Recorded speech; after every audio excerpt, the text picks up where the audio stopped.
Então, se acontecer alguma coisa, vocês me falem, tá? Tá, Por som, tá? Que eu não vou olhar mais o chat.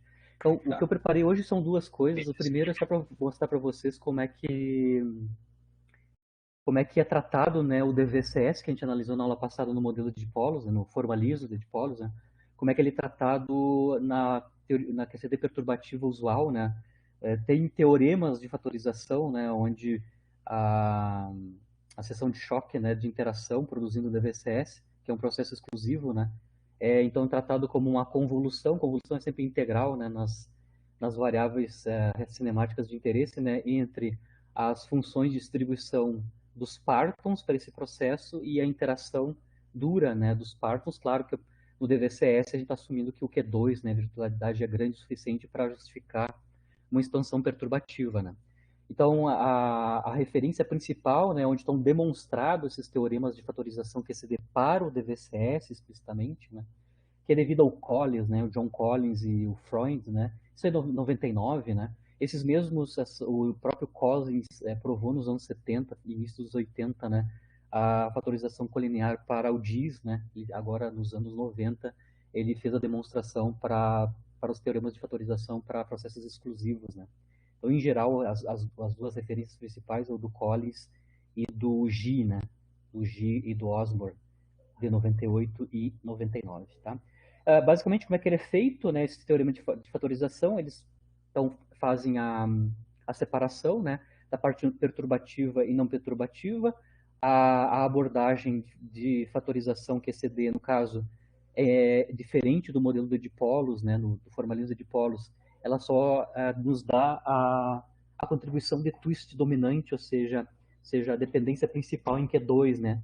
Eles não estão considerando, como o Q2 é grande, os termos de mais alto twist, que no caso do formalismo de dipolos podem ser ressomados todos, né? No caso da GBW, analiticamente, a gente consegue calcular ordem a ordem em 1 sobre Q2, todas as contribuições de twist, né? No caso do formalismo de teoria perturbativa, né, do fatorização do Collins para o DVCS, basicamente o que eles obtêm é só a contribuição de twist dominante, né? Ou seja, as dependências de 1 sobre Q2 na zero, né? Twist dominante. Como é que eles constroem, né, a amplitude, né, ou a quantidade que vai modelar o DVCS? Aqui está o diagrama típico que eles usam em leading ordem, ordem dominante, né? Então, aqui a gente tem o fóton virtual, nós temos um fator de impacto, ou seja, o vértice de interação do fóton virtual com o próton, né? Produzindo o fóton real no DVCS, né? E o próton intacto, né? Ou espalhado quase elasticamente. Aqui ele está mostrando explicitamente, ou mostra explicitamente as frações de momento longitudinal em mais baixa ordem, né? Se o x não é tão pequeno, o x de Bjork não é tão pequeno, os quarks dominantes na troca no canal T aqui são quarks de Mar, né? Ou de valência, né? Então aqui eu estou mostrando linhas de quarks, mas eu posso depois colocar linhas de grooms também, e as frações de momento deles, né? X1 e X2. E aqui embaixo tem, claro, o acoplamento desses quarks, né? Com o próton, né? Explicitamente. Esse é o tipo de diagrama em ordem dominante utilizado nesses formalismos, né? Dentro, olhando esse diagrama aqui esquemático, né, eu consigo identificar duas coisas, né? Uma é a quantidade não perturbativa, né, que é a função de distribuição partônica generalizada. Por que ela é generalizada? Porque ela depende das duas frações de momento do processo exclusivo, né, x1 e x2. Lembro que as PDFs usuais, né, as funções de partons usuais, elas dependem só do x de Bjorken e da escala, né? Aqui não. Nos processos exclusivos, via fatorização de QCD, as PDFs são generalizadas, onde eu estou introduzindo, então, a dependência adicional no momento transferido T, né, no vértice do próton, e também as duas frações de momento para os quarks ou grooms, né, que estão sendo trocados no canal T, que vão dar origem ao modelo teórico para dar um processo exclusivo, né. E no vértice superior, lembrando que as GPDs, né, as GPDs também são entes não perturbativos. Eu não consigo obter elas de primeiros princípios, né? No máximo eu posso construir equações de evolução para essas PDFs, mas eu tenho que começar com condições iniciais ad hoc, né? E depois só a evolução é via equações da QCD. Eu não vou entrar em detalhes, existe uma equação de evolução para as funções partônicas generalizadas, que uma parte da cinemática é via DEGLAP usual, né? mas tem um outro tipo de equação de evolução quando a gente está fora do limite cinemático da DGLAP, tem outra equação de evolução que faz a evolução nessas escalas, né, tanto em T quanto na escala de fatorização para as PDFs. É um pouco mais complicado que no caso usual, né? Ou seja, não é só DGLAP, tem duas equações de evolução rodando aí. E a parte dura, ou seja, que eu posso tratar em QCD perturbativa, em teoria de perturbação, são as funções coeficientes, né, que aqui é chamado de H, né? H de I, que é a interação, basicamente, do fóton com os dois quarks ou os dois gluons tocados no canal T, né? Então, aqui, esta parte eu consigo calcular perturbativamente, e também depende, claro, da escala dura do problema, né? Que em geral é a virtualidade do fóton, né? Explicitamente. Então, essa parte é calculável em teoria de perturbação, em leading orders, próxima ordem e assim por diante. E nós temos agora a generalização das PDFs, né, no caso exclusivo. Com isso, eles constroem essa quantidade aqui que faz o papel da amplitude de espalhamento, né, que eles chamam de H caligráfico 1, tá? Explicitamente. Ah, tem duas regiões, como eu falei, né, as equações de evoluções além da DGLAP, onde eu tenho o X de Bjorken, né, e a escala de fatorização. Tem uma outra região que é puramente não perturbativa, que eles conseguem também calcular, né, aqui nas contribuições para as funções coeficientes, né. Lembrando aqui as notações, né, x1 e x2 são as frações de momento longitudinal dos partons trocados aqui no canal T, né, e sempre a escala de fatorização e renormalização, né. O 1zinho que está ali naquele H1 caligráfico denota a amplitude não polarizada, porque esses processos aqui tu pode calcular no formalismo tanto com as polarizações, né, específicas do fóton, né, transversalmente ou longitudinalmente, ou fazendo média sobre as polarizações, né, ou seja, eu posso fazer não polarizado, né. Quando tem o índice 1, eles estão analisando a amplitude correspondente, onde foi feito média sobre as polarizações do fóton incidente, né, explicitamente. Certo? Então, o 1 tem a ver com as polarizações, né, sem flip de helicidade. Tá? Tem mais outras três amplitudes, nesse caso, no formalismo, né, que vou incluir, então, as polarizadas, né, as amplitudes referentes a fótons polarizados, né, transversalmente e longitudinalmente, e uma outra ainda que não é polarizada, mas com mudança de helicidade, né, no vértice do fóton lá em cima. Bom, a GPD é não perturbativa, então tu tem que fazer um modelo e depois construir equações de evolução, né, que são basicamente a DGLAP e equações de evolução tipo Brodsky-Lepage para determinadas regiões cinemáticas. Claro que eu não vou entrar em detalhes, mas é só para vocês entenderem a terminologia de como é que esse tratado, né, o DVCS é tratado do ponto de vista usual, né, do ponto de vista do formalismo colinear e as fatorizações correspondentes para os processos exclusivos via Collins, né. Ah, só para dar as pessoas principais da literatura trabalhando nesse tipo de formalismo, né? Um deles é o Frankfurt, né? E os colaboradores deles, né? Eles calcularam, por exemplo, quanto é que é a razão das partes imaginárias das amplitudes, né? Do DIS e do DVCS, né? Obviamente, só lembrando na aula passada, né? No caso do DVCS, só a contribuição transversal sobrevive, né?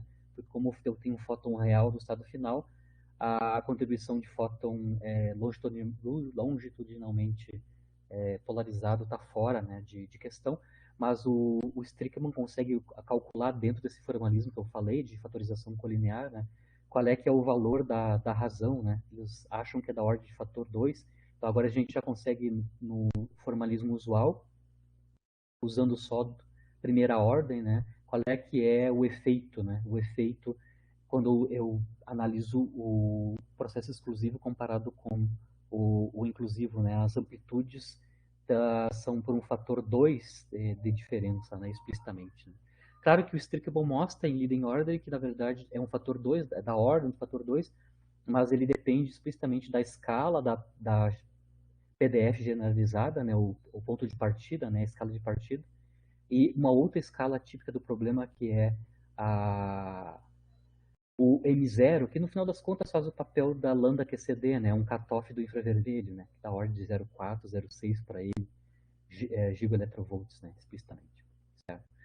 Mas basicamente essas duas escalas dão a ordem de grandeza para esta razão aqui. Né? Mas o que a gente consegue ver é que é da ordem de 2, né, a contribuição do DVCS comparado com o DIS do ponto de vista de amplitude, né? Da amplitude de espalhamento em T igual a zero. Se eu elevo ao quadrado isso, a gente consegue já entender o que acontece do ponto de vista da ordem de grandeza da seção de choque, né? Diferencial. O Frankfurt, mais tarde, também em 98, por aí, com o próprio Frunz e o Strickman, né? Eles publicaram como é que a gente calcula, né, no formalismo de polos, né, qual é que é a relação entre essa função H1, né, no formalismo colinear, com a amplitude de dipolo para o DVCS que a gente analisou na aula passada, né, explicitamente, né. Na verdade, o Frankfurt, eles analisam, não é exatamente formalismo de dipolo, na verdade, fatorização KT, né, eles analisam o espalhamento DVCS no espaço de momento, como a gente fez lá no início, né, sem fazer a transformação para o espaço de tamanho de dipolo, mas a ideia é igual. Mas nesse artigo aqui eles mostram qual é que é a conexão entre a amplitude em dipolos e aquela quantidade ali, o H1, né, a amplitude H1. Lembrando que no caso a H1 é uma quantidade adimensional nesse formalismo colinear, de fatorização colinear, e a amplitude de dipolo tem as dimensões corretas lá de seção de choque, basicamente, né, tem unidade de seção de choque, né. Então a relação é proporcional, né, a menos da energia ciento-massa da colisão e as constantes físicas, né, o alfa eletromagnético e o H cortado C, certo? Mas existe uma conexão direta entre os dois formalismos, né? Obviamente, no formalismo, onde a gente está analisando pequeno x, né, onde a troca dominante aqui nesses tipos de diagramas, né, esses tipos de diagramas não envolve quarks, mas sim gluons, né? E aí, claro, essas duas coisas são idênticas, né? Ou seja, os diagramas que a gente está analisando são idênticos, né? E aí sim, neste caso, né, pequeno x, altas energias, eu tenho uma conexão direta entre a quantidade de H1, o formalismo de fatorização, e a amplitude de dipolo que a gente viu na aula passada. No caso do Strickman, é a amplitude de dipolo no espaço de momento transversal, né? Mas a gente pode transformar isso para espaço de configuração, que a gente chama, né? Que é o espaço de tamanho transversal dos dipolos. Aqui, só para dar um detalhe, né, vai entrar aqui, então, no limite de altas energias, a função de distribuição generalizada para gluons, né, qual é que é a diferença comparado com o caso usual, né? No caso usual, então, a função de distribuição de Gluon depende do x de Bjorken e da escala, né, da dura do problema, pode ser Q2, no caso aqui do DVCS. Só, Né? prof. Sim? Eu até coloquei no chat, eu sei um minutinho, eu tive que ir no banheiro, agora eu voltei, o Ellison caiu, tá? Ele não tá na aula, agora que eu... Vamos ver. Só tá eu e tu na sala, né?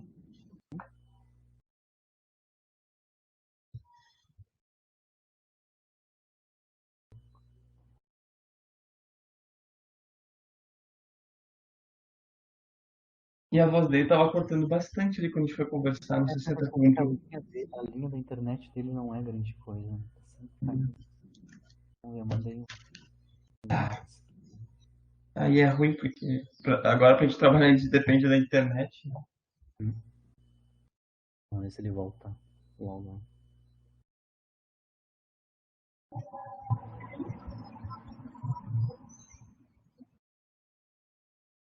Ó, voltou. Apareceu ali. Tá instável, né? Uhum.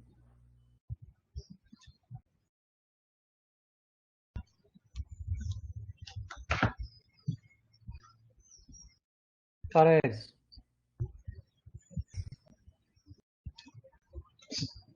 Ó, conectou o microfone. Opa, voltei. Tá. Seguimos, então? Beleza. Seguimos, obrigado. Seguimos. Obrigado, Gabriel, por ter avisado. Eu não estou olhando lá o chat. Aham. Então, eu estava falando, né, a diferença que tem entre a Gloom usual, né, que depende do x de Bjorken, né, a fração de momento usual, né, e da escala, né. No caso da função de distribuição de Gloom generalizada, além da dependência em x de Bjorken da escala, eu vou ter, além disso, a dependência em t, que eu não escrevi aqui explicitamente, a dependência em momento transferido, e a introdução de uma segunda variável de escalamento, que é o que a gente aprendeu na aula passada, né, a derivar ela, né, que é a skewedness da amplitude, né? Ou seja, o caráter não diagonal, né, da amplitude de espalhamento do processo exclusivo. Então, a PDF generalizada de Grooms depende do X de Bjorken e também da skewedness, né, a variável de skewedness. Na verdade, essas duas variáveis nada mais são que uma outra maneira de escrever as duas frações de momento x1 e x2 aqui dos partons trocados no canal T, né, na forma de variáveis de scale, né, explicitamente. A gente mostrou, né, na aula passada que toda vez que eu tenho um processo quase elástico, né, o T mínimo, né, o momento transferido mínimo, não é nulo, e se a gente está usando variáveis de cone de luz, né, a gente mostrou que a variável de skewedness, né, o Xi aqui, ele conecta a componente mais do momento do Gloom com do parton trocado, né, no canal T com o quadrimomento do fóton, as componentes mais, né, dessas duas. Perdão, componente mais do momento transferido com a componente mais do momento do fóton, né, explicitamente. A variável que conecta essas duas componentes mais é a variável de skewness, né, a gente derivou explicitamente na aula passada para processos exclusivos que não são exatamente elásticos, né. O único lugar onde o T é exatamente zero é no espalhamento elástico frontal, né. Então, mesmo se o espalhamento não é exatamente elástico, mesmo no caso frontal, no forward, né, a gente vai ter momento transferido mínimo não nulo, né. Isso do ponto de vista do subprocesso, né, fóton, próton, nos dando fóton real, próton, intacto, né, no estado final, do ponto de vista do formalismo de fatorização colinear, né, do Collins. Isso, obviamente, não é o que é medido, né, na verdade, o que os experimentais medem é o espalhamento do elétron com o próton, né, onde o fóton virtual, na verdade, é só um passo intermediário, né, da interação dos elétrons com o próton, né. Então, se a gente for ver como é que realmente está acontecendo o DVCS do ponto de vista do estado inicial e final, é esse daqui, né. A gente, por exemplo, tem elétrons, o elétron, que é o projétil, né, nos dá o fóton virtual, ou seja, que tem virtualidade não nula. Este fóton virtual, então, interage com o próton, e aí a gente tem o espalhamento quase elástico, né, o espalhamento Compton, com o próton intacto no estado final e o fóton real. Isso é basicamente o diagrama, já incluindo o vértice do elétron, né, para o DVCS. Mas esse tipo de processo, com um fóton real no estado final e um próton intacto, não é o único processo que existe que dá esse mesmo estado final. Ou seja, existe um processo QED, né, de eletromagnetismo puro, né, eletromagnetismo puro, que vai nos dar o mesmo tipo de estado final, ou seja, um fóton real no estado final e um próton espalhado elasticamente, ou quase elasticamente, né? Que é o chamado espalhamento de Bethe-Heitler, tá? Ou BH, que a gente chama mais compactamente. Que é esse processo QED aqui, tá? Esse blobzinho tá só dizendo que esse fóton real aqui no caso do DVCS, é via interação no fóton virtual com próton, usando os graus de liberdade da QCD ou da teoria forte, que são troca de gluons ou quarks no canal T, né? Agora, eu posso ter produção de fóton real no estado final por apenas Bemistralum, né? Bemistralum dos elétrons, né? E esse Bemistralum pode ocorrer com emissão de fóton real, pode ocorrer antes ou depois da interação do elétron com o próton, né? Via, claro, de novo, via troca de fóton virtual no canal T, né? Mas eu consigo ter um processo QED onde eu tenho exatamente o mesmo estado final, que não tem a ver com interação forte, é basicamente um processo que é eletromagnético, né? Demistralum, basicamente, do elétron, né? Projétil, tá? Onde esse demistralum pode ocorrer antes ou depois da interação do elétron com o próton via fóton virtual. Isso introduz um problema do ponto de vista da separação experimental, né? Quando a gente está analisando o DVCS, tanto nos modelos QCD ou não, né? Que é quando a gente vai calcular, né, a seção de choque diferencial incluindo o elétron, né, ou seja, o espalhamento elétron-pósitron em próton mais indo em elétron-pósitron, o fóton real mais próton. Obviamente aqui, para esta conta, eu tenho que introduzir as duas contribuições, se eu estou introduzindo o elétron, certo, para o mesmo estado final, eu vou ter que colocar aqui na minha conta teórica, né, as duas contribuições, né, para a amplitude, tanto do DVCS quanto do Bethe-Heitler, né, as duas amplitudes, ou as duas amplitudes efetivas, né, para o mesmo estado final. integrar sobre todo o ângulo de espalhamento, né, azimutal, mas tem uma coisa importante aqui, como eu vou tomar um módulo quadrado da amplitude, onde na amplitude eu estou considerando os dois processos possíveis, né, eu vou ter para contribuição para essa seção de choque diferencial, que é o que é medido, na verdade, nos experimentos, né, por exemplo, no HERA, né, eu tenho tanto, claro, a contribuição do DVSS puro, eu vou ter a contribuição do Bethe-Heitler puro, mas também eu vou ter contribuição da interferência, né, devido ao módulo quadrado aqui da amplitude, contribuindo os dois diagramas, né. Então, fazer essa separação é complicado, o pessoal, na verdade, olha as regiões cinemáticas, né, onde um processo domina sobre outro. Então, tem toda uma análise cinemática de onde, basicamente, os regimes cinemáticos onde eu tenho dominância de DVSS puro e onde eu tenho dominância do Bethe-Heitler puro, né, explicitamente, e aonde eu vou ter regiões cinemáticas onde eu tenho interferência, né, explicitamente. Né. Aqui só para entender o que é o Φ, aqui eu estou integrando no ângulo azimutal entre os planos de espalhamento do hadron e do elétron, né, quando a gente está fazendo espalhamento lepton-próton, né? E T é a amplitude total, né, que inclui os dois diagramas. Aqui tem mais um detalhe mais bonitinho de gráfico, né? Aqui estão os dois diagramas DVCS em ordem dominante, com troca de quarks, né, que são, a gente chama de modelos de sacola, né? Modelos de handbag, né? Handbag, onde a gente tem a alcinha, que a alcinha é feita por uma caixa de quarks, né? Em mais altas energias, em x pequeno, aqui é a caixinha de gluons, né? E aqui a gente então tem as interações duras, né, do fóton com os quarks produzindo o fóton real. E aqui, obviamente, os processos explícitos, como eu estava falando para vocês, né, do Bethe-Heitler, onde o Beam-Stralon ocorre antes da interação do elétron com o próton e depois da interação. Né? Tudo isso está englobado dentro dessa amplitude T aqui, que admite interferência. Né? O ângulo φ que eu estou falando tem dois planos, né? Tem o plano de espalhamento do... Aqui está o ângulo φ é o ângulo entre esses dois planos aqui, né? Eu tenho o plano de espalhamento do hadron e o plano de espalhamento do próton, né? Aqui no caso, em vermelhinho, está o plano de espalhamento do próton, e aqui no azulzinho, né? Esse plano oblíquo aqui mais baixo é o plano de espalhamento do elétron. Então é bem complicado do ponto de vista sistemático fazer a separação dos dois, porque eu tenho interferência, posso ter interferência dessas duas contribuições na seção de choque diferencial elétron-próton produzindo fóton real, né?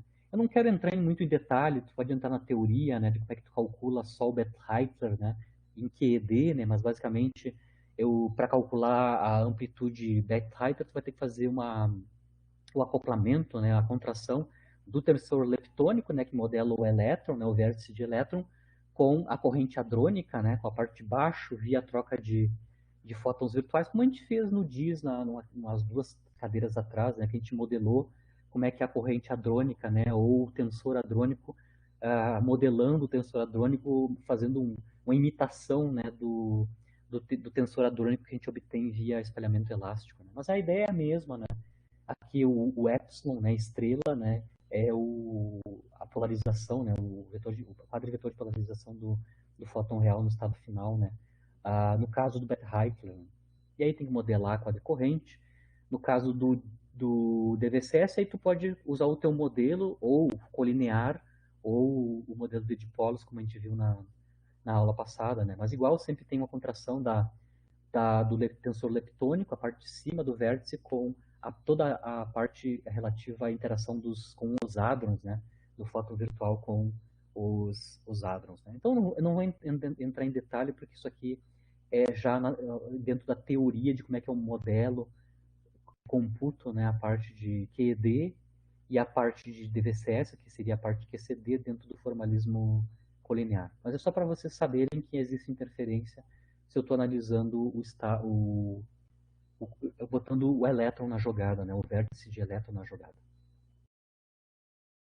Como eu falei para vocês, tem uma contribuição de interferência naquela módulo quadrado da amplitude, né, e a existência desses termos de interferência dão origem a assimetrias, né, relativo ao ângulo φ que eu mostrei, né, que é o ângulo entre os dois planos de espalhamento, né. Você consegue construir quantidades que são chamadas assimetrias, né, azimutais, né, aqui no caso AAA quer dizer a assimetria de ângulo azimutal, né. Basicamente você faz a relação cortando regiões, né, regiões do ângulo azimutal entre os dois planos, né, e analisando como é que fica a dependência com a seção de choque completa, né, usando o DVCS mais Bethe-Heiter junto com a interferência e subtraindo, por exemplo, a parte QED, né, a parte de Bethe-Heiter, né, dividido, claro, por a parte subtraída Bethe-Heiter. Então aqui tu consegue construir várias assimetrias nesse ângulo φ entre os planos de espalhamento a partir do uso do termo de interferência, né? Porque o termo de interferência vai estar explicitamente nessa seção de choque diferencial aqui dentro que vai ser integrada, né, em certas regiões angulares. Né? Isso só para encerrar a questão do DVCS para vocês terem ideia de como é que e quem são as referências básicas, né, de onde é tratado, né, da maneira usual da QCD o DVCS. Basicamente, em QCD colinear, os tipos de diagrama que o pessoal usa basicamente são esses dois, né? É o sacola de quarks, ou handbag, né, com quarks, ou com gluons. Claro, o de gluons é muito parecido com o formalismo de dipolos. A única novidade, na verdade, é aqui embaixo, né, que estão sendo escritos em termos das funções partônicas generalizadas para os gluons, que a gente não tem isso lá no nosso caso, né? A interação com o próton se dá através da modelagem da seção de choque de dipolo, né? Ou amplitude de dipolo, explicitamente no formalismo de dipolo. Isso então encerra o DVCS, que é um dos processos exclusivos, né, que é onde a gente não precisou fazer nenhuma adaptação na função de onda, né? A gente só colocou na função de onda do fóton no estado final, no formalismo de dipolos, a virtualidade nula, e a gente já sabe as consequências, né? A parte longitudinal vai automaticamente zerar. Basicamente, só tem contribuições transversais para a amplitude, a gente sabe todo. Bom, a gente mostrou também qual é que é o tamanho de dipolo que domina no DVCS. A gente tem mais contribuição de dipolos grandes ou da ordem do raio de saturação, se eu estou falando em termos de modelos que envolvem saturação partônica. Né? Seguindo em processos exclusivos, né, eu quero analisar com vocês também um outro estado final, onde eu tenho o próton espalhado elasticamente também, né, ou quase elasticamente, intacto no estado final, por troca de números quânticos do vácuo, que a gente chama isso genericamente de Pomeron da QCD, né? No nosso caso é o modelo da troca de dois gluons, né? Onde a interação do fóton virtual com esse próton espalhado elasticamente nos dá no estado final não um fóton real, mas sim um meson vetorial, ou seja, um meson, que é um hadron, né? Que tem spin 1, ou seja, o mesmo spin do fóton, né? No vértice superior, certo? A novidade aqui é que eu vou ter que construir, né, na teoria, né, modelar a função de onda do meson no estado final, certo? Uma parte dela pode ser utilizada a função de onda do fóton, né, mas, claro, o acoplamento do meson com o dipolo envolve mais modelagem do que a gente já tem tratado, né, no caso do dipolo e a conexão dele com os fótons, né. Antes de entrar no como é que é feito a modelagem, né, como é que é construída a amplitude de espalhamento elástica para esse tipo de processo, onde eu tenho um meson vetorial. Meson vetoriais, por exemplo, exemplos, né, eu tenho meson vetoriais leves, como Rho, Φ, ômega, mas eu também posso ter mesons vetoriais massivos, como o JPC e o Y, onde os... Lembrando que mesons são sempre estados ligados de quark antiquarks, né? Então, os mesons leves basicamente são estados ligados de quark antiquarks leves, né? U, D e S, e os mesons pesados, o JPC e o Y, são estados ligados de quarks pesados, né? O JPC são estados ligados CC barra e os Y são estados ligados BB barra, né? Bottom, anti-bottom, né? Explicitamente. Certo? Antes de então, como é que eu vou tratar no modelo de polos, né? E qual é que são a problemática teórica que eu vou ter que enfrentar, eu só vou fazer uma revisão dos dados experimentais relativos a esse tipo de processo, né? Tem uma infinidade de dados experimentais, já é bem conhecido esse tipo de processo do ponto de vista experimental desde os meados dos anos 90, né? Eu vou começar então com mesons leves, né, que são tipicamente esses três que os experimentais conseguem medir, tipicamente em Hera, né? No 10 e Hera foi medido em grande abundância as produções exclusivas desses tipos de meson aqui, Rho, Φ e ômega. Lembrando que o Φ, né, é o estado SS barra, é um estado de strange, né? Strange and strange é o meson Φ, e o Rho e o ômega são superposições de U e Ds, né? Explicitamente. Né? Aqui eu vou analisar a questão da fotoprodução. Vejam bem, agora eu vou entrar em nomenclaturas, né? Quando a gente está analisando fotoprodução, significa que o fóton incidente é real, tá? Então aqui, quando eu falo de fotoprodução exclusiva de mesons leves, significa que eu estou fazendo interação de fóton real com próton, o próton espalhado elasticamente, e eu tenho um meson leve no estado final. Neste caso, quando eu tenho meson leve, só para dar a ordem de grandeza das massas desses caras, tá? Todos abaixo de 1 GeV, a massa, né? O energia de repouso, né? O Rho é da ordem de 0,77 GeVs e o Φ é da ordem de 1.1, 1.2 GeVs. Então, são mesons que têm energias de repouso da ordem ou abaixo de 1 GeV, ou seja, da ordem estão abaixo da escala típica perturbativa, né, que é muito maior que um GeV. Tá?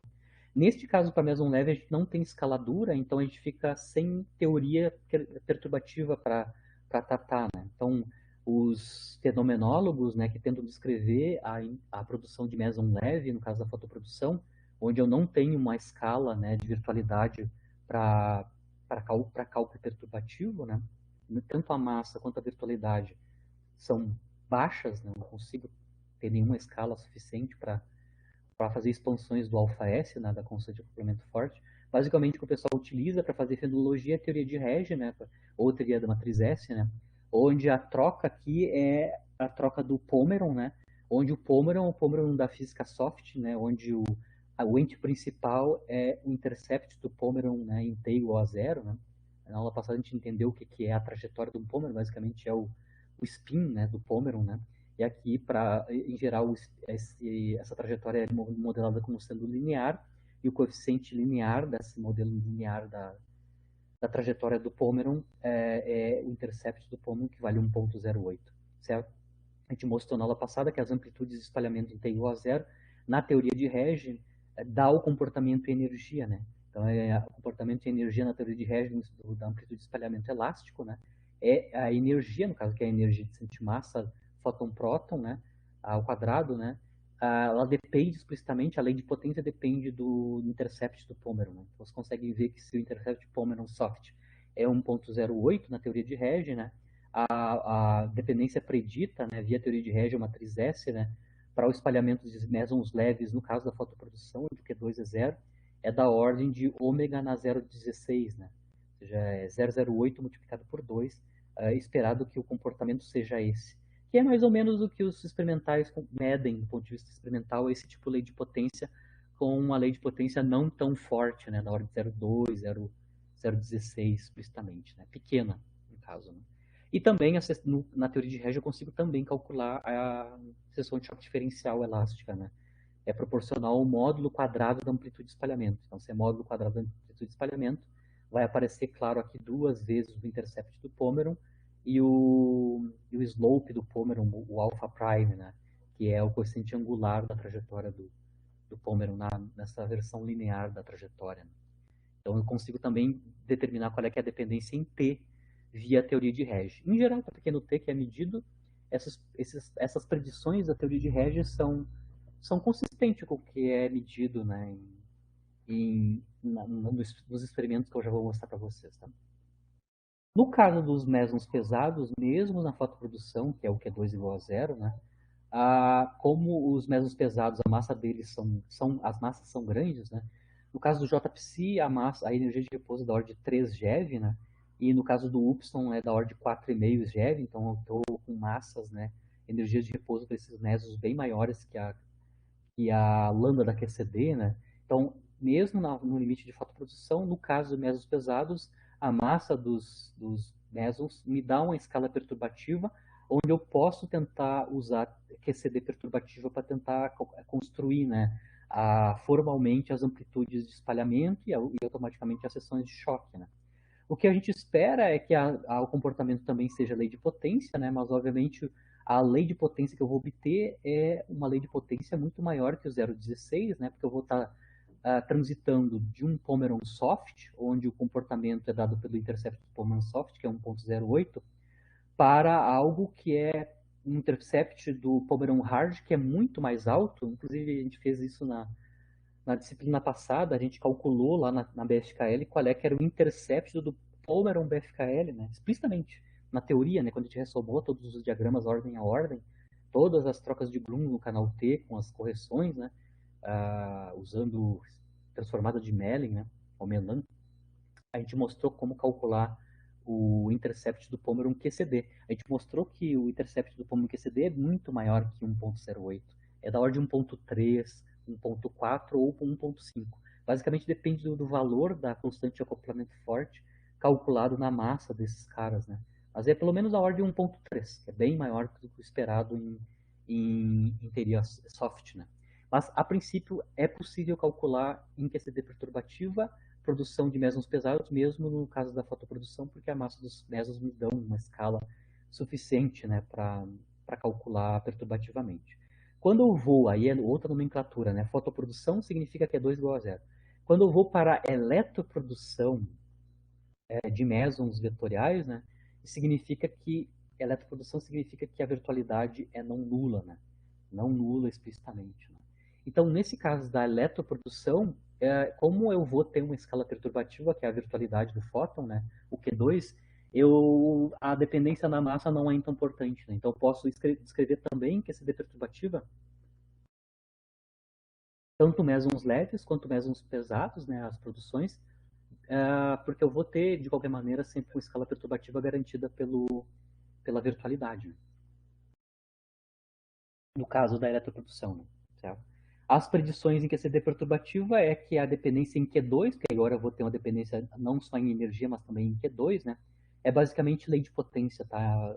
A predição da teoria é basicamente que a seção de choque de produção desses mesons, tanto leve quanto pesado, tem que se comportar como lei de potência em Q2 assim, né? Q2 mais a massa do meson ao quadrado, na potência menos n, onde n é um índice que eu obtenho para cada meson, né? Mas o comportamento em Q2, a princípio, é obtido é possível calcular via QCD perturbativa, né? De maneira fenomenológica, é esse tipo de comportamento em Q2, né? É 1 sobre uma nova escala, que é Q2 mais a massa do meson ao quadrado. Vejam bem mesmo, quando eu vou para mesons leves, o Q2 garante uma escala perturbativa para o problema, né? Uma predição também da teoria, mas também isso é verificado experimentalmente, é a razão, né, da seção de choque longitudinal por transversal, no caso da eletroprodução, né?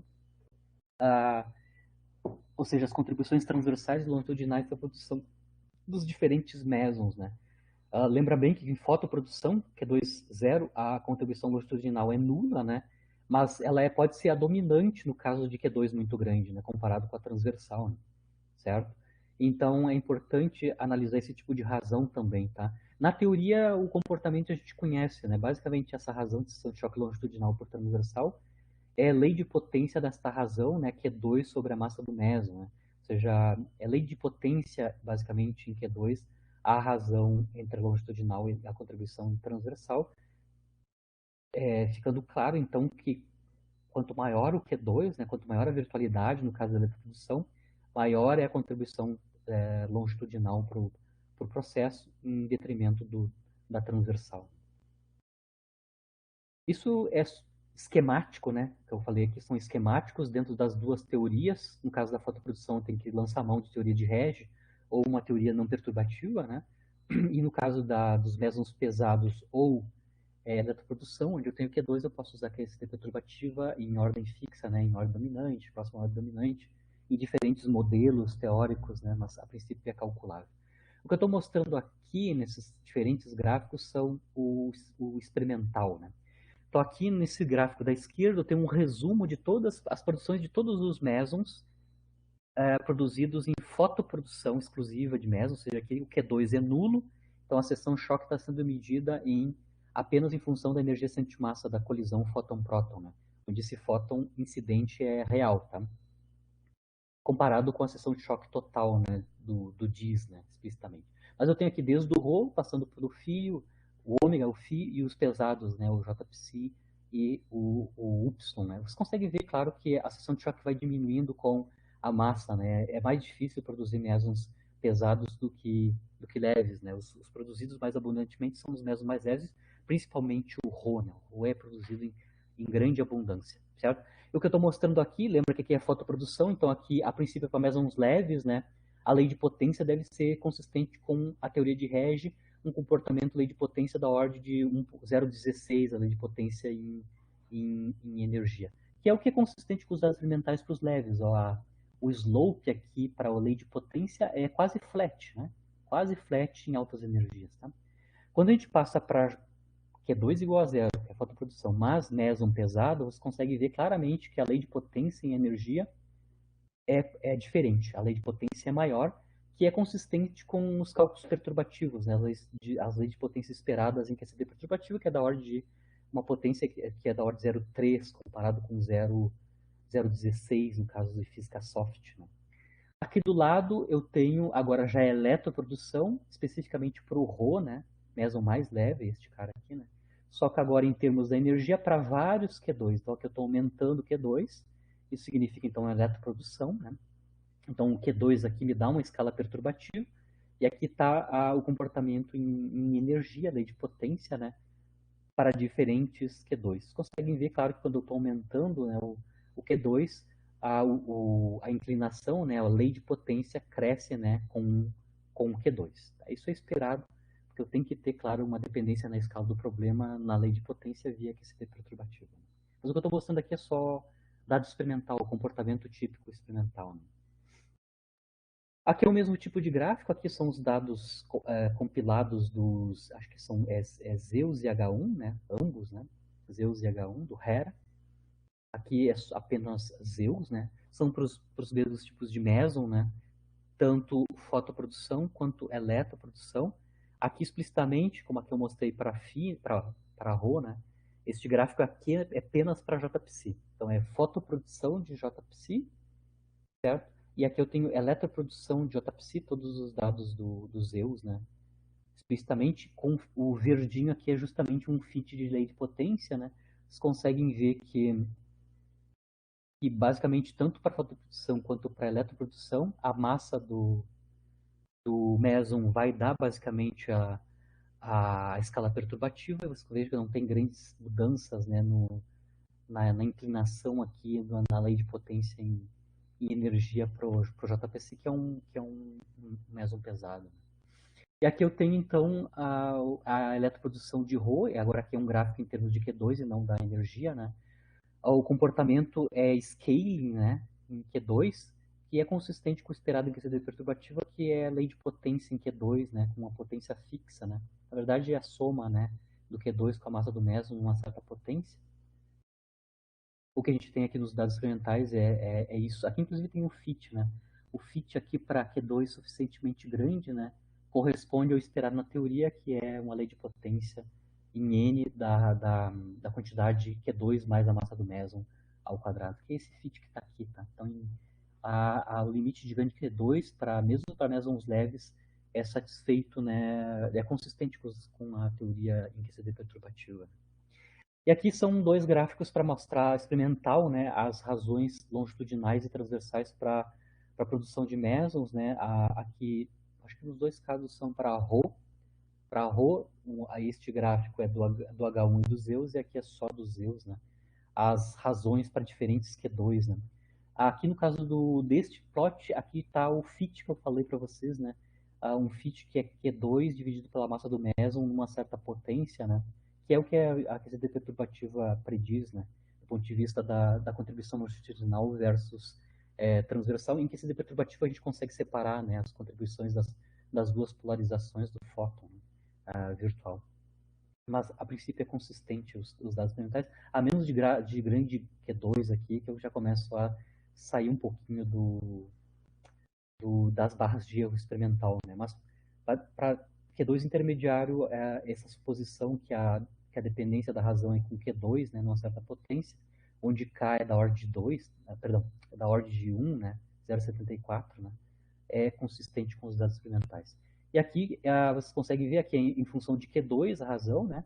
E aqui é a razão em termos da energia para vários Q2. Né? Então você consegue ver que a razão para vários Q2 em termos de energia é flat com a energia. Né? Que é basicamente o que a gente assume aqui. Né? Se a gente fixa o Q2, a dependência em energia é fixada pelo comportamento da potência efetiva para cada Q2 em QCD perturbativa. Né? Então, esses três gráficos, né, esses três conjuntos de gráficos, dão um resumo experimental do que tem de medida experimental para mesons, né, tanto fotoprodução quanto eletroprodução e os diferentes tipos de mesons, né, leves e pesados.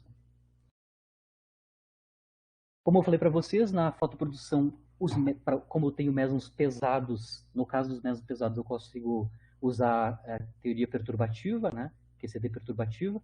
Eu só vou dar algumas referências principais que são sempre citadas, né, quando a gente está analisando fotoprodução de mesons vetoriais pesados, que é o caso do JPC e do Y, né.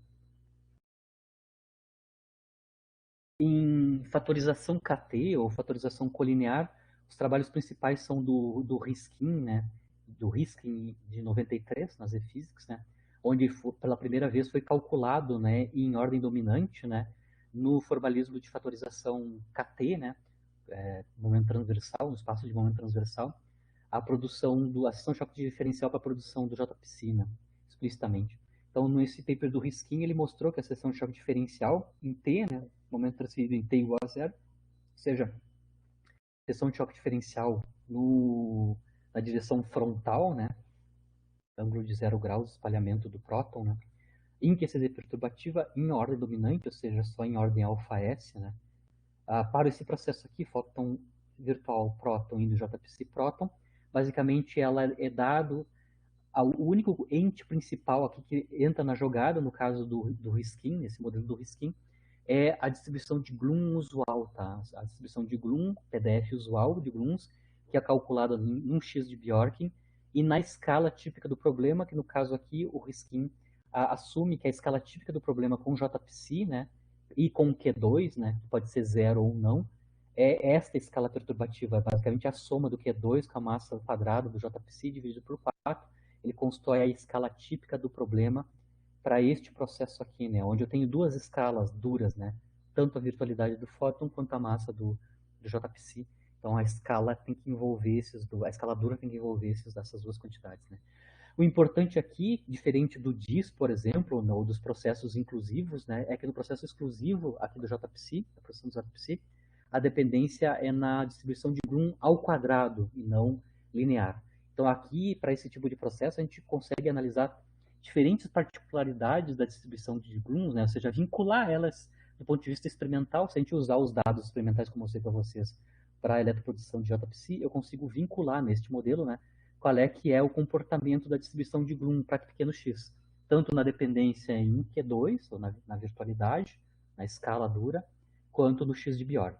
Inclusive, a distribuição de Glum, os dados que mais vinculam a distribuição de Glum em pequeno x é justamente esse tipo de processo, né? A produção exclusiva de JPC, principalmente o caso onde o Q2 é nulo, né? A fotoprodução de JPC, né? Porque na fotoprodução a escala é bem pequenininha, né? E o X de Bjorken aqui associado é muito, muito pequeno, na ordem de 10 na menos 6. Então, se vocês olharem na literatura, os dados experimentais que vinculam a distribuição de Glums para pequeno x, basicamente esse tipo de processo aqui. E claro, a dependência em Q2 ele obtém também na teoria, né? A dependência em Q2 para ele vem de dois lugares, né? Da dependência em Q2 da constante de acoplamento, onde a escaladura está ali dentro, né? O Q2 está dentro da escala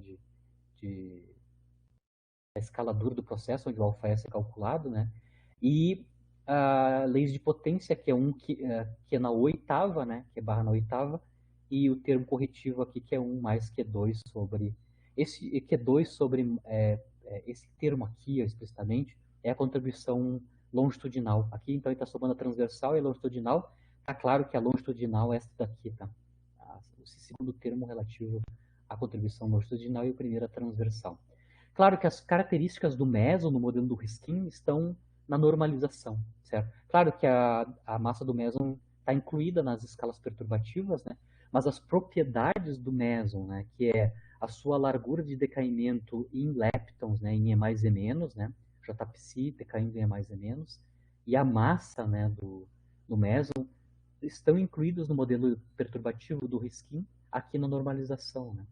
Certo? Então eu preciso saber, bem determinado experimentalmente, quanto é que é o valor da largura de decaimento do JPC em E mais E menos ou em U mais M menos, que é obtido do ponto de vista experimental, né? E claro, a massa do JPC, do meso, né? Justamente.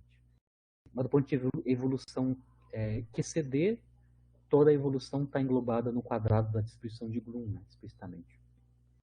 Então eu posso usar modelos da distribuição de Bloom ou extrair a distribuição de Bloom usando essa equação e contrastando, né, com os dados experimentais. Eles fazem das duas maneiras, né, isso daí. Como eu falei para vocês, no modelo do Riskin, então a gente obtém uma lei de potência que é alta, né, não é 0,16, é 4 vezes maior, né. Lembrando que isso significa que o Pomeron que eu estou modelando nessa teoria aqui, basicamente é a troca de dois grupos, como ele está fazendo no dipolos, né, nos dá uma lei de potência muito maior em energia. O Brodsky, né, em 97, fez essa mesma análise que o Riskin fez em 93, onde o Riskin só tratou JPC, né, só o meson pesado. O Brodsky usou o mesmo formalismo para descrever também mesons leves, desde que o Q2 seja suficientemente grande, ou seja, eletroprodução de mesons leves no mesmo formalismo do Riskin, que basicamente é isso daqui, tá? Se vocês olharem o que esse processo que eles estão usando é dipolos, né? É a flutuação do fóton em um dipolo, né? Um par Q-barra, e aqui tem a troca de dois gluons com as devidas correções, né? De diferentes emissões dos diagramas escadas BFKL, tipo BFKL, né? Só que, ao invés de usar o formalismo de dipolos, eles estão modelando no formalismo de fatorização KT ou no espaço de momento transversal, né? Explicitamente. A gente faz no formalismo de dipolo, a gente faz a transformada de Fourier dessas amplitudes para tamanhos de dipolos, né? E não os momentos transversais dos gluons. Então, foi generalizado então para o Brodsky, para Q2 grande, então a eletroprodução de mesons leves também pode ser incluído. Né? Aqui estou só colocando como é que é a expressão da seção de choque diferencial para a parte longitudinal. É a mesma dependência, né? Mesmo para meson leve é a mesma dependência, seja a distribuição de Bloom ao quadrado. A dependência na escala é a mesma, um pouquinho diferente aqui no caso como eu estava falando para vocês, né? No caso da contribuição longitudinal, a dependência em Q2 é 1 sobre Q na sexta, né? Que é o que o Riskin já tinha feito, né? Vocês vejam que eu tenho um Q2 extra aqui no caso longitudinal, comparado com o Q2 da oitava que está aqui, eu tenho dependência correta para a parte longitudinal na lei de potência sexta aqui embaixo. Vocês vejam que a parte do meson está aqui ainda, né? Eu tenho o acoplamento do meson com o fóton, né? Que basicamente essa VF ao quadrado é proporcional à largura de decaimento do meson em E mais E menos. Claro que não é mais JPC, agora são mesons leves decaindo em leptons. Né? E claro, o modelo explícito, né, de como é que é a função de onda, entre aspas, no espaço de momento para os mesons leves. Né? Eu não vou entrar em detalhes, mas o Brodsky, como ele é um safo, né, ele criou basicamente a expansão em cone de luz, a quantização de cone de luz, né? Ele sabe como modelar as funções de onda dos mesons, né? No cone de luz, explicitamente para mesons leves, ele consegue construir essa quantidade eta, né? Que inclui a função de onda do meson, a amplitude de distribuição do meson vetorial no cone de luz, né? Que depende apenas da variável z, né? Fração de momento longitudinal z do quark do dipolo. Então aqui já o Brodsky já introduz alguma informação sobre a função de onda do meson leve, aqui na forma dessa função φ, né? Que entra aqui no modelo da eletroprodução de mesons leves. Aqui no caso de meson pesado, no modelo do Riskin, ele não explicitamente não está usando. Na verdade, ele está usando a função de onda via potencial não relativístico da interação dos quarks pesados para formar o estado ligado, né? Vou só fazer um parêntese aqui, né? Escrever em QCD perturbativo o estado ligado é uma tarefa quase impossível. No caso de quarks pesados, é possível, como eles são massivos, os dois quarks, né, o CC barra ou o BB barra, né, a gente pode usar basicamente uma teoria tipo Schrödinger não relativística, né, onde eu posso introduzir um potencial ligante para como é que esses dois caras são ligados. Ou seja, basicamente eu faço uma analogia com o positrônio, com um átomo de hidrogênio, né? Onde basicamente eu tenho um potencial de interação que, grosso modo, como diz o Pondé, né, é atrativo em curtas distâncias, né, perdão, é atrativo em longas distâncias e tipo colombiano para curtas distâncias, né. Então eu consigo fazer um modelo não relativístico para o potencial ligante, e aí eu consigo, resolvendo a equação de Schrödinger nesse caso, consigo construir então os níveis de energia, né, e as funções de onda, que são as psis, né? As funções de ondas não relativísticas, né?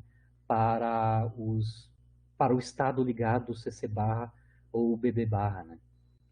Então aqui o Riskin sabe qual é, que é a forma mais ou menos funcional da função de onda, no caso não relativístico para corpos pesados, e a informação está toda englobada aqui na normalização, né? Na forma da largura do decaimento e na massa do meson na potência cúbica. Né? Basicamente aqui está usando o modelo não perturbativo, não relativístico para o potencial ligante dos quarks pesados. Né?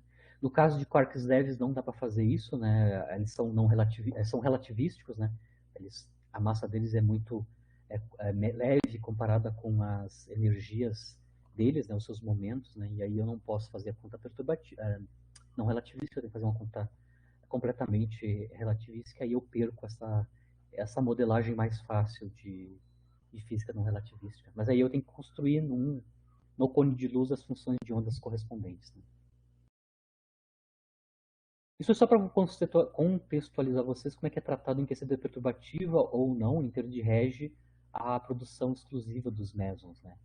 Quem são os autores principais. O que eu quero fazer, começar, né? Só dar o hint, depois a gente continua na próxima aula, como é que a gente trata, então, a produção exclusiva de mesons no formalismo de dipolo, né? Que é o que a gente estava utilizando, certo?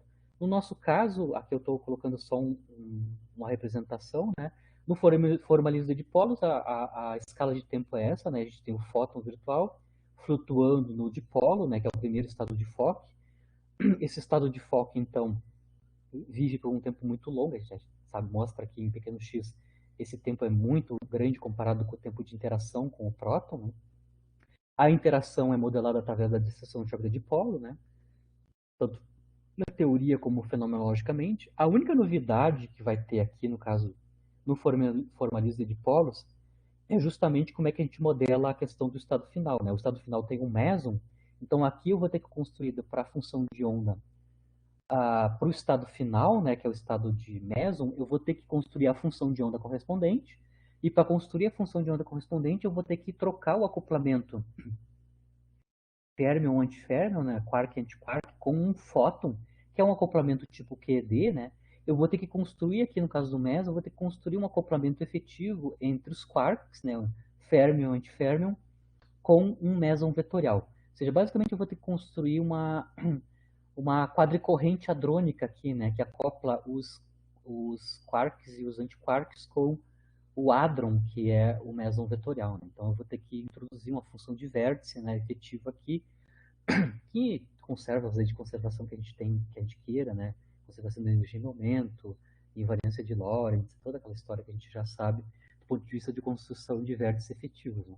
Então toda a modelagem nova que vai aparecer aqui na abordagem de polos é a função de onda do fóton, onde a gente vai ter que introduzir a troca do acoplamento do fóton com o quark Q-barra pela o acoplamento do meson com o quark Q-barra. Claro, e aí tem várias maneiras de fazer isso, ou seja, várias maneiras de modelar este acoplamento, ou seja, várias maneiras de modelar a função de onda do meson. Existem 5 modelos possíveis de função de onda do meson, desde os mais antigos até os mais recentes, né, para fazer a modelagem das funções de ondas correspondentes. Mas, basicamente, a maneira de calcular no formalismo é esta.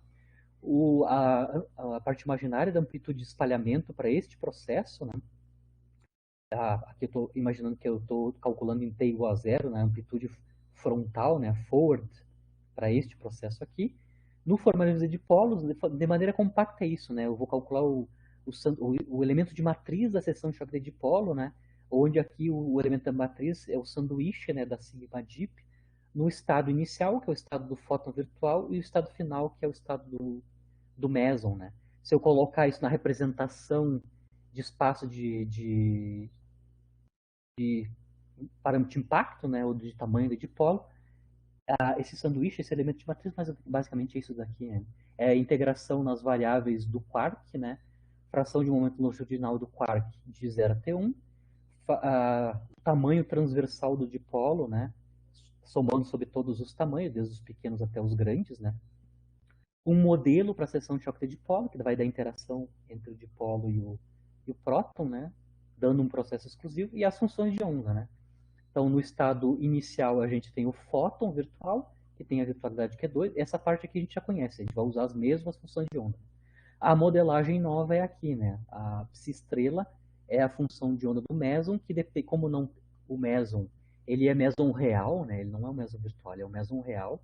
Então, a função de onda vai apenas depender do tamanho do dipolo, da fração de momento longitudinal do quark, né? E claro, eventualmente, explicitamente a massa do. Aqui tem, ao invés de Q2, eu vou ter a massa do meson aqui na função de onda. Né? Mas basicamente é isso. Tá? Onde é que foi feito, do ponto de vista da primeira vez, a modelagem das funções de onda do meson, tanto leve quanto pesados? Né? Os papers-chave são esses daqui, tá? Basicamente são dois grupos, né? Em 93, inicialmente, o Boris Kopolevich, né, e colaboradores, aqui com o Kopolevich está o Nikolaev e o Zakharov, né, que são muito citados, né, que é basicamente o grupo de física de Jülich, né, na Alemanha, né, onde o Kopolevich trabalhava anteriormente. Né. Então, esse grupo derivou toda o formalismo de dipolos para a produção de mesons, inclusive propondo o modelo correto para as funções de onda, tanto para mesons leves quanto para mesons pesados, né. E o primeiro paper onde foi escrito as amplitudes e as funções de onda foi nesse paper ZRB de 93, certo? Um outro grupo é o Nemschik, né? Também ambos são na Alemanha, né? Não sei, eu acho que o Nemschik é em outro lugar na Alemanha, acho que é Heidelberg, né? Mas um ano posterior, também em 97, né, eles também propõem modelos para a função de onda e o cálculo da seção de choque de produção exclusiva de mesons. Né. Então, basicamente, tem dois grandes grupos que derivaram inicialmente as funções de onda. Mais recentemente, tem adaptações desses modelos originais simplificando. Tá? Por exemplo, o Ericsson trabalhou com dois modelos, que é a Boosted Gaussian, né, como é que é o nome em português disso, mas Boosted Gaussian e Lightcon, né, LC e BG. Né. Basicamente, essas duas funções de onda simplificadas são casos particulares, né, simplificações dessas funções de onda originais completas obtidas nesses artigos aqui, tanto do grupo do Kopelevich, né, que é o Zakharov, basicamente, e o Nikolaev e o Nemschik. Né. Como é que é a construção das funções de onda do meson, ou seja, o acoplamento do dipolo com o meson, né? Basicamente, para construir, tem só dois vínculos que vão ser impostos, né, para construir os modelos, né? Lembrando que tem um limite, tá? Eu necessariamente, como eu desconheço, nós desconhecemos, né? Como é que é o complemento de um dipolo, né? Um par que barra com o meson, tem sempre uma incerteza na modelagem desse acoplamento, e isso vai ficar sempre explícito, né, em alguma parte da função de onda, que é a chamada parte escalar da função de onda. Tá? Mas, de qualquer maneira, se eu construo um modelo efetivo para a função de onda do meson, qualquer que ela seja, qualquer modelo que seja, ela tem que obedecer dois vínculos físicos que todas as funções de onda vão ter que obedecer necessariamente. Né? Dois princípios básicos, né, para vínculos que as funções de onda têm que obedecer. Eu vou enunciar eles explicitamente, né, para finalizar a aula, basicamente. O primeiro vínculo, né, para a função de onda do meson é que ela é normalizável. Né? Então, vocês vejam que a primeira condição é a condição de normalização da função de onda do meson, que é escrita em termos de Z e R, né, no espaço de configuração, ou seja, no espaço de tamanho do dipolo. Né? Isso aqui tem que ser igual a 1. Basicamente, módulo da função de onda do meson ao quadrado, somado sobre as helicidades dos quarks e dos antiquarks. A helicidade do quark é o H, a helicidade do antiquark é o H barra, né? Explicitamente. Então, somado sobre as helicidades dos quarks e antiquarks e integrado sobre a fração de momento Z e tamanhos de dipolo R, a módulo quadrado da função de onda do meson, isso tem que ser igual a 1. Ou seja, independente do modelo, todos os modelos têm que me dar uma função de onda que obedece condição de normalização. Ou seja, a normalização da função de onda construída tem que obedecer este vínculo aqui. Esse aqui é o primeiro vínculo. Tá?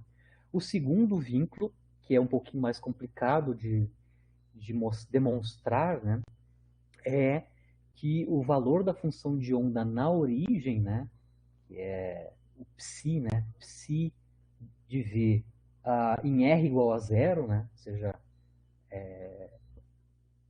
na origem do sistema de coordenadas, né, em R igual a zero, ou seja, de polos zero, né, tamanho de polo zero, né, ela está relacionada, a função de onda em R igual a zero está relacionada com a largura de decaimento, né, leptônico, ou se elimina leptônico, mas basicamente leptônico, né, do meso em questão, né? Ou seja, está relacionado com a largura de decaimento do meso em questão num dilepton, né? Ou num E mais E menos, ou num mais E menos, ou se não tiver esse tipo de decaimento, o decaimento do meson num canal chamado semileptônico, onde eu tenho um lepton e um hadron, por exemplo, né? Que é o tipo de decaimentos fracos, né? Onde eu tenho lepton mais hadron sendo produzido como processo do decaimento.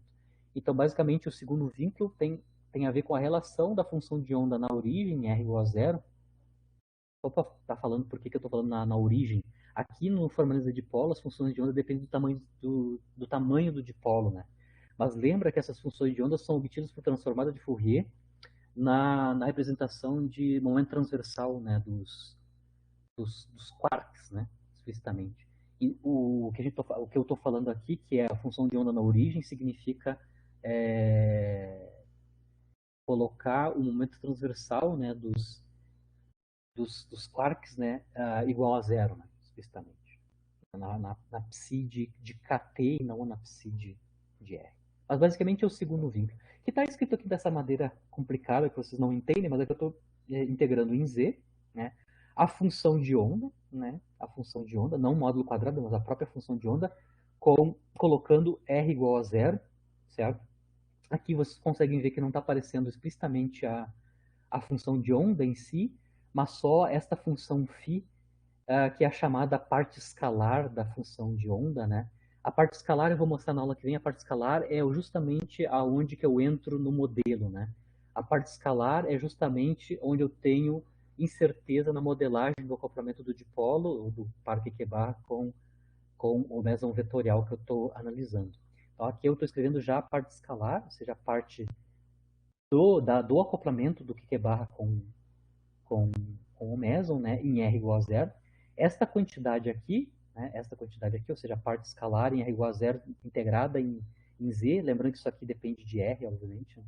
Perdão, não depende mais de nenhuma variável, né? Na verdade, só depende da massa do meson, né? O que sai daqui do lado esquerdo é só uma função da massa do meson, né? No lado direito, então, a gente tem o acoplamento do meson com dileptons, né? Basicamente, que é essa quantidade aqui, F de V. Então, F de V faz o papel do alfa eletromagnético ou do alfa S, no caso do acoplamento meson-dilepton, né? Onde eu tenho o decaimento do meson num lepton e num antilepton. Né? Por exemplo, é mais ou menos, ou no mais ou menos. Então, o F aqui faz o papel do acoplamento do meson com dileptons, né? E aqui está a carga efetiva, né, do dipolo, né, do par Q-barra, do sabor específico em que eu estou construindo o meu meson. Aqui posso ter quarks leves, eu posso ter quarks pesados. Cada quark, claro, tem a sua carga, a fração de carga eletrônica correspondente. Né? Mas o que está sendo mostrado aqui é que o segundo vínculo, que é qualquer função de onda feita, modelada, tem que obedecer é a relação da função de onda em R igual a zero, né, integrada em Z, com o acoplamento deste meson com dileptons, né, no decaimento leptônico do meson. Aqui só o detalhe, né? Como é que eu construo, como é que eu calculo, na verdade, calculo, né? Quanto é que é esta quantidade, quanto é que é esse acoplamento, né? Este acoplamento VF quadrado, né? Aqui está VF, mas o VF ao quadrado está conectado com a largura, né? Que é o que é medido no experimento, é isso daqui, né? A largura de decaimento do meson vetorial no dilepton, que é o E mais E menos, né? Decaimento do meson vetorial em E mais E menos. Isso é medido experimentalmente, né?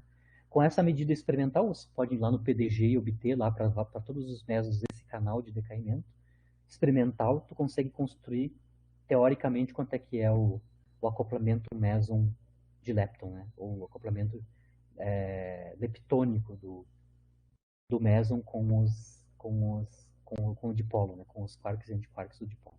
Tá? Basicamente, o VF é proporcional à largura de decaimento e também proporcional, o F ao quadrado, né? É proporcional à largura de decaimento e à massa do meso. Na verdade, o produto, né? Massa do meso com a largura de decaimento. A menos do alfa eletromagnético e dessas constantes que estão aqui. Então, quando vocês forem ver VF, né? VF basicamente o VF quadrado é da ordem da largura de decaimento leptônico do meson, né? Em E mais E menos. Certo? Esses dois vínculos é que qualquer modelo tem que respeitar, tá? Todos os modelos. Então, vocês conseguem ver, para quem já trabalhou com isso, no caso do Edison, né? Nos modelos sempre vai sobrar parâmetros dos modelos para serem ajustados, né? E os parâmetros dos modelos, um ou dois parâmetros que são ajustáveis, eles vão ser obtidos, né? Vão ser obtidos a partir dessas duas condições, tanto de normalização quanto da relação da função de onda em R igual a zero com a largura de decaimento leptônico, né, do meso. Aqui eu só vou dar um detalhe por que isso aqui é verdade, né? Por que esta relação aqui é verdadeira. Eu vou fazer só uma palhinha, mostrar a palhinha, não vou fazer toda a conta completa, só mostrar uma palhinha de por que essas duas quantidades estão relacionadas, né? Por que a largura de decaimento está relacionada com o acoplamento, né, do meson com o par QQ barra, tá? Então aqui eu vou analisar, por exemplo, o decaimento leptônico, né? E também a aniquilação de um dilepton e um meson, tá? Certo? Esses dois processos aqui estão relacionados, né? Então eu tenho um meso que decai um dilepton e um dilepton que aniquila produzindo um meso vetorial. Esses dois processos são descritos pela mesma amplitude, né, de espalhamento, certo? Usando simetria de Crossing, né, por exemplo. Certo? Então, no nosso caso, eu tenho o decaimento do meson no dilepton, no estado final, por exemplo, né? E lembrando que os experimentais não medem o meson porque ele tem tempo de vida finito, né? O que eles medem lá, na verdade, são os E mais E menos e os mu mais mu menos, que são o resultado do decaimento dos diferentes mesons, né? E a aniquilação do dilepton em meson vai utilizar a mesma amplitude. A mesma amplitude, na verdade, a mesma matriz T, né? Com a mesma matriz T, eu descrevo os dois processos, né? Os dois processos, tanto do decaimento quanto da aniquilação do dilepton produzindo o meson. Então aqui eu estou construindo a matriz S para esse tipo de processo, por exemplo, o decaimento, né? Então eu tenho um meso que decai num dilepton. Se eu fosse construir a matriz S para esse processo, o elemento de matriz, na verdade, né? O elemento de matriz S, né? O S, o elemento de matriz S, é dado por esse sanduíche, né? Por esse elemento de matriz, onde eu tenho a matriz S, a matriz de espalhamento. Aqui no estado inicial, lembrando que aqui eu estou modelando o decaimento, né? No estado inicial eu tenho o meson, né? O meson que tem quadrimomento Q e helicidade lambda, né?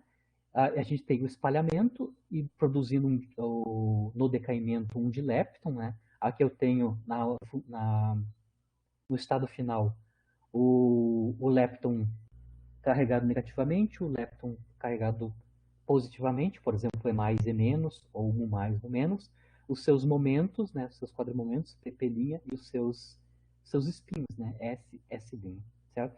Lembrando que a matriz S está conectada com a matriz T, né, ou seja, eu obtenho a matriz S a partir da matriz T desta maneira, né, a matriz S, então, é I, 2π na quarta, a delta de Dirac para conservar energia e momento, né, multiplicado pela matriz T, né? Então essas duas quantidades estão relacionadas a princípio, né?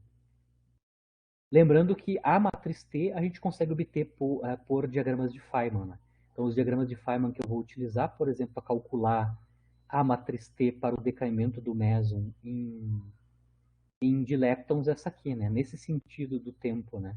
Eu tenho o meson, eu tenho o decaimento desse meson num par de dileptons, e aqui a transição do meson transitando para o dilepton envolve um vértice efetivo aqui, né, do acoplamento meson-dilepton. Né?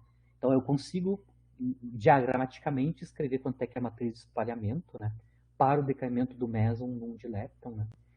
Vocês conseguem ver que a parte leptônica, né, que é dos leptons, está aqui, né? A gente tem os espinores, né, dos leptons e dos antileptons no estado final, né? Então, aqui está o vértice vetorial da QED, né? Que é esses caras aqui, né? Esses caras aqui. Está nessa parte aqui da amplitude. A gente tem aí aqui dentro dessa bolinha, obviamente, eu vou ter propagadores de quarks e antiquarks, ou seja, de leptons, antileptons aqui dentro, né? Eu não abri o blobzinho, né? Que tem aqui dentro, mas provavelmente tem estados virtuais de quarks e antiquarks, ou de leptons e antileptons, né? Que está nessa parte aqui. E finalmente o acoplamento do meson com os quarks intermediários na caixa aqui, né? Que está dentro desse blobzinho, né? É dado por esse elemento de matriz, onde eu tenho aqui a corrente eletromagnética, né? Que acopla então o meson com leptons, né? Aqui está explicitamente a quadricorrente, né? Eletromagnética. A interação aqui é eletromagnetismo, né? A interação de um meson vetorial, um hadron, com partículas carregadas, com leptons carregados, né, sem cor, a princípio. Então aqui tem como calcular essa parte, esse blobzinho é dado para essa quantidade aqui. Né? É o elemento de matriz, basicamente, da quadricorrente eletromagnética em zero, né, calculada em zero. Né? Lembrando que esse tipo de quantidade aqui a gente mostrou lá quando a gente calculou DIS, né? Basicamente esse tipo de acoplamento, né, aparece também lá na modelagem da função do tensor hadrônico, né? Basicamente aqui, em vez de ter o tensor hadrônico, eu tenho a modelagem do acoplamento do lepton com o meson, né, explicitamente. Né? Aqui eu só estou abrindo a teoria, como é que eu calcularia, né, esta quantidade, né, esse elemento de matriz que envolve o sanduíche da corrente eletromagnética, né? Vocês conseguem ver daqui para cá. Basicamente envolve então a polarização do meson, né, vetorial, a forma do epsilon i, onde a helicidade desse meson é lambda, né? E claro, o acoplamento do meson com os quarks e antiquarks, ou com o dilepto em si, né, na forma do acoplamento VF. E a massa, claro, do meson, certo? Você consegue ver então que na teoria, na QED, né, por exemplo, a matriz de espalhamento, certo, que vai ser usada para construir a seção de choque diferencial ou a total, né, é diretamente proporcional ao acoplamento FV meson dilepto, né, explicitamente. Aqui, ó, o FV é o acoplamento do meson vetorial à corrente eletromagnética, né, que é esta corrente que eu vou construir aqui nesse vértice. Aqui está a cara explicitamente, como eu estava falando para vocês, né, qual é que é a cara do elemento de matriz da corrente eletromagnética, né, onde ali eu tenho explicitamente o acoplamento, né, do mesovetorial com os dileptons. Né. Se a gente fizer, então, pegar o T, né, a matriz de espalhamento, tomar um módulo quadrado dela e somar, né, fazer média sobre os spins do estado inicial e soma sobre as helicidades, para a gente ter, então, a, a seção de choque não polarizada, né, seção de choque não polarizada, né, que é o usual que a gente faz, né, ou seja, as médias sobre spins do estado inicial, soma sobre as helicidades do estado final da amplitude de espalhamento meson-lepton. Eu vejo então que esta quantidade aqui tem que ser proporcional ao quadrado, né, o quadrado do produto acoplamento VF com a massa do meson ao quadrado, porque são os escalares que aparecem aqui na matriz T. Né? O resto é o resto, né? Ou seja, o T3 estrela, né? TT estrela, a gente pode usar o truque de Casimir, né? E calcular o TT estrela em termos do traço, né? Do traço das quantidades que a gente tem aqui, né? Basicamente essas estruturas vetoriais que a gente tem aqui, que envolvem os espinores e as gamas de Dirac, né? Explicitamente.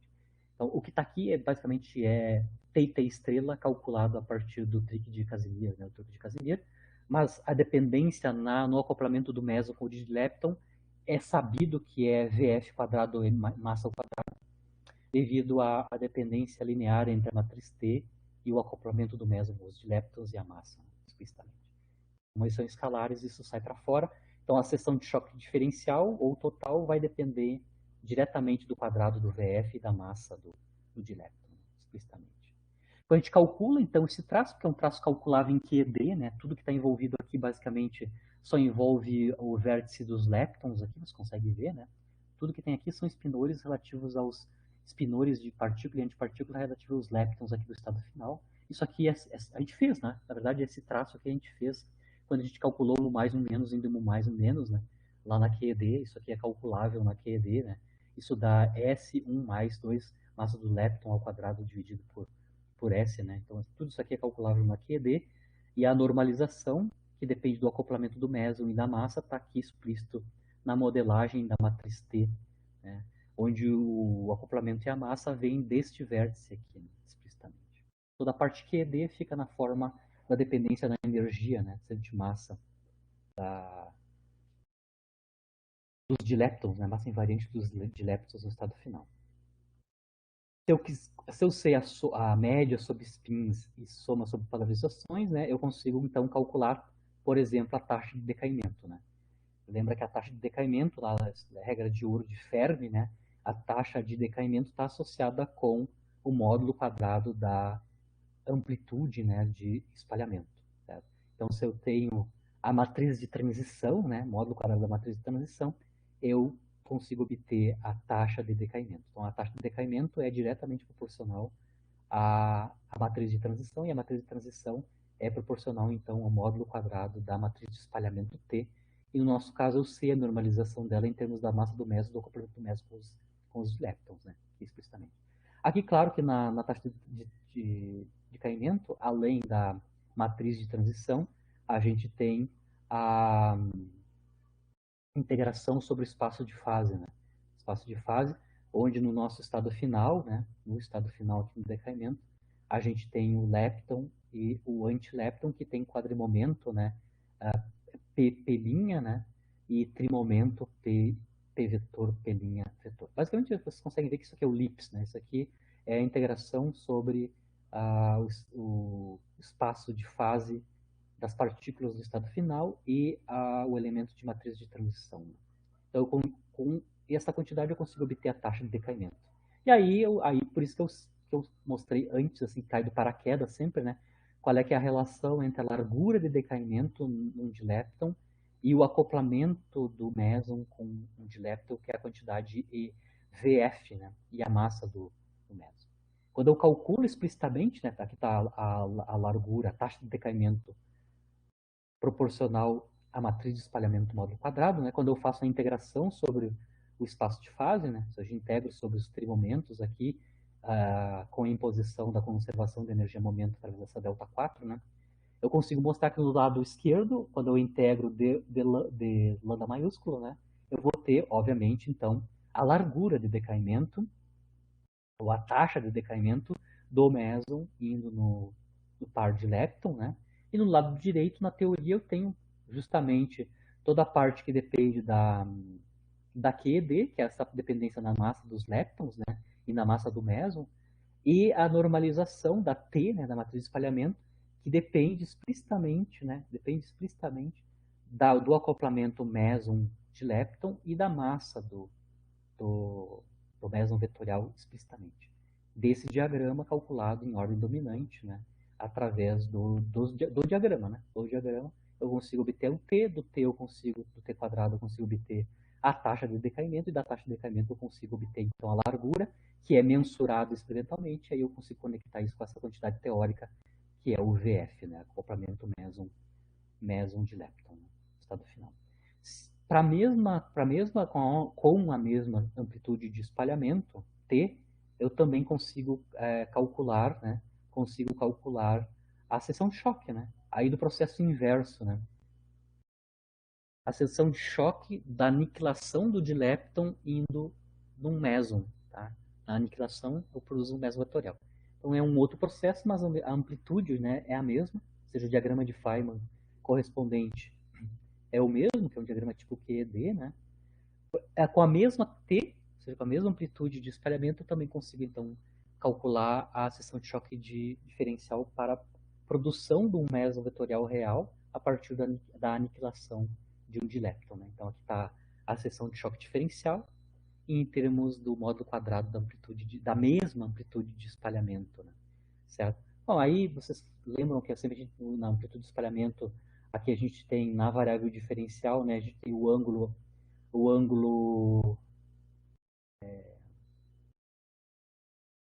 sólido, né, e o módulo do momento linear, né, da partícula, das partículas do estado inicial, né, no caso aqui são, perdão, da partícula no estado final, que no caso é o meson, né, aqui está o trimomento do meson, né, o quadrimomento do meson é Q, né. Então aqui eu tenho só a integração nas variáveis para o meson, né, o seu quadrimomento, e o módulo quadrado da mesma amplitude de espalhamento. Então aqui tem uma quantidade que a gente já sabe como é que calcular, né, que é a função de Kalin e assim por diante. Quando eu integro, então, sobre o espaço de fase, né, ou seja, sobre as propriedades do meso vetorial no seu trimomento, né, imposto conservação de energia em momento, a gente consegue também calcular a seção de choque de aniquilação do dilepton no mesmo meso vetorial.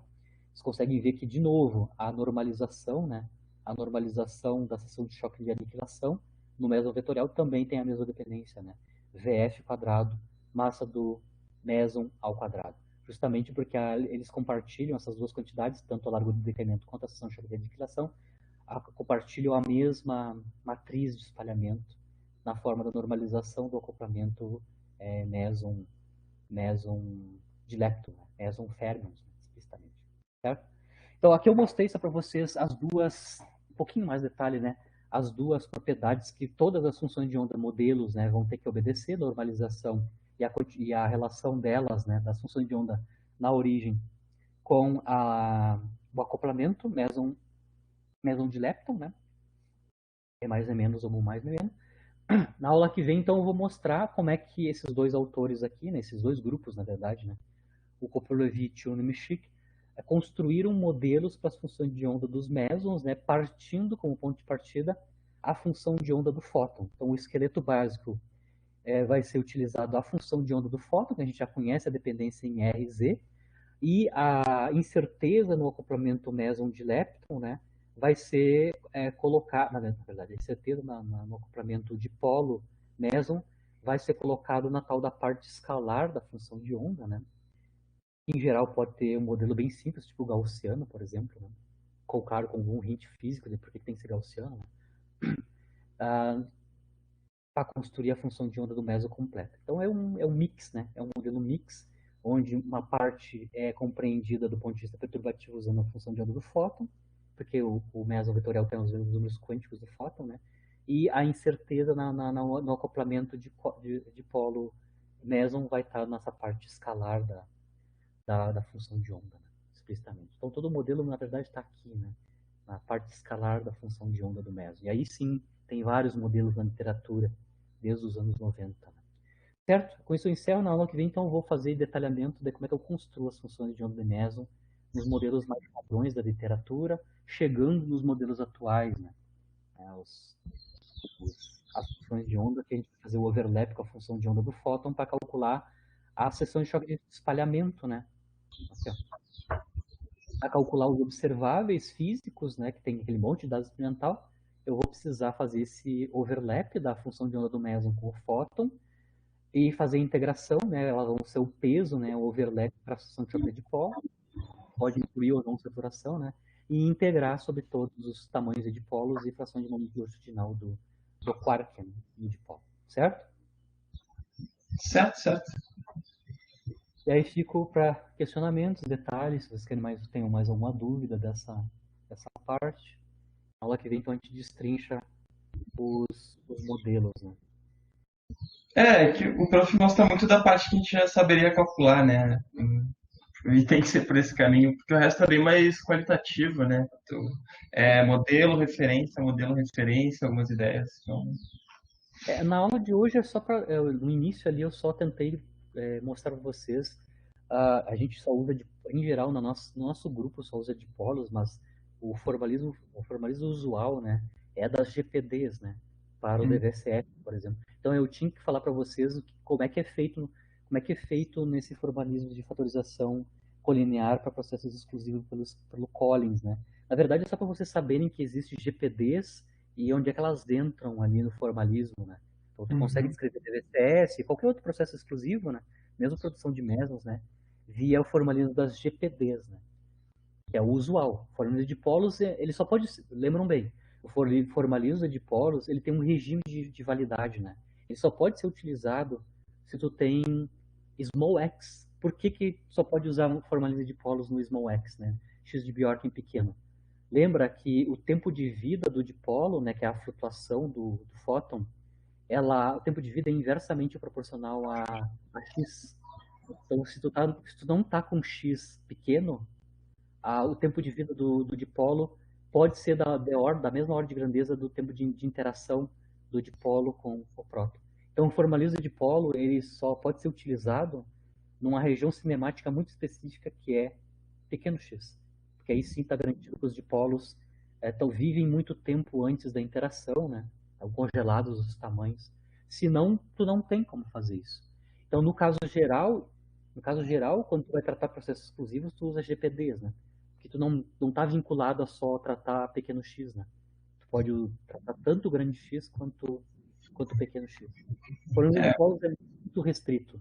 Tanto a versão em momento transversal quanto em R, né? Eles só são válidos se tu tá no regime de pequeno x, né? ok. É aquela história lá quase livres, né? Exato. Então eles têm uma região cinemática onde a gente pode usar eles, né? Não é em qualquer lugar que a gente vai poder fazer o tratamento via formalismos e dipolos, né? Claro que em OX aí sim tu pode fazer tranquilamente, né? E obviamente as amplitudes têm que ser comparáveis, né? No formalismo GPD e em dipolos, se o x é suficientemente pequeno, as amplitudes têm que convergir, né? Sim, sim. Nas teorias, né? A gente basicamente tá usando os mesmos diagramas, né? Se tu olhares ali. Uhum. A gente tava conversando aqui, eu vi o Ellison caiu no meio disso tudo também. Uhum. Tá, mas acho que é isso. Eu quero ver, prof, eu vou trabalhar mais esse final de semana e segunda-feira de tarde eu vou dar uma passada no centro e vou digitalizar todas as listas, tá? E, tipo, não Sim, vai dar pra fazer tudo, mas eu também não vou querer tempo, porque senão eu me conheço, vai ficar, tipo, só naquilo, só naquilo, só naquilo e as outras coisas vão ficando pra trás, sabe? Então vamos, acho que deixar como deadline segunda-feira. sim.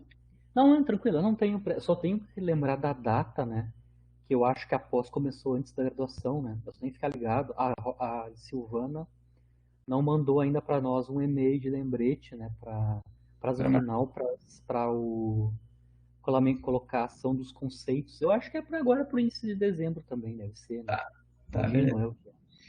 Mas aí eu tô controlando, né? Tô controlando. Tá, ok. Daí qualquer coisa tu me avisa. Eu também vi que o prof mandou, eu já tava meio que cuidando, mas eu ainda não me inscrevi lá do, acho que é SPPF, né?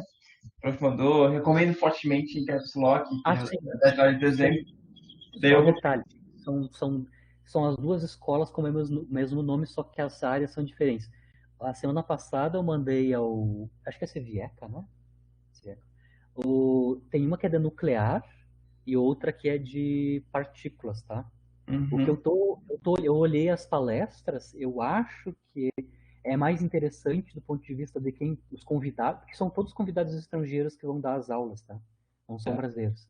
A maior parte são estrangeiros. Eu estava vendo que nessa da nuclear, acho que essa última que eu mandei para vocês, que eu aconselhei fortemente, é Uhum. a física nuclear teórica, né? Né? A nuclear teórica, só para dizer para vocês por que eu quero que vocês olhem. Você pode fazer as duas, tá? Eu não sei, elas não têm overlap, acho que elas não são as Tá. mesmas datas. Eu acho que dá pra fazer as duas ao mesmo tempo. As Uhum. duas são interessantes do ponto de vista assim de acompanhar, porque vai ser online, não perde nada, né? Não tá perdendo Sim. nada, é só olhar, não tem provas, vai acompanhar o que as pessoas estão falando. É que no caso deles, da nuclear teórica, vai vir aqui o Alejandro Ayala, tá? O Alejandro Ayala vai dar lectures, né? Vai dar aulas de High Energy Phenomenology, ou seja, fenomenologia de altas energias, tá? Ele é um Uhum. mexicano, ele é muito conhecido em teoria, assim, para calcular processos envolvendo hadrons e núcleos, tá? Experimentos nucleares. Esse Tá. cara é bem interessante, que eu vi. Uhum.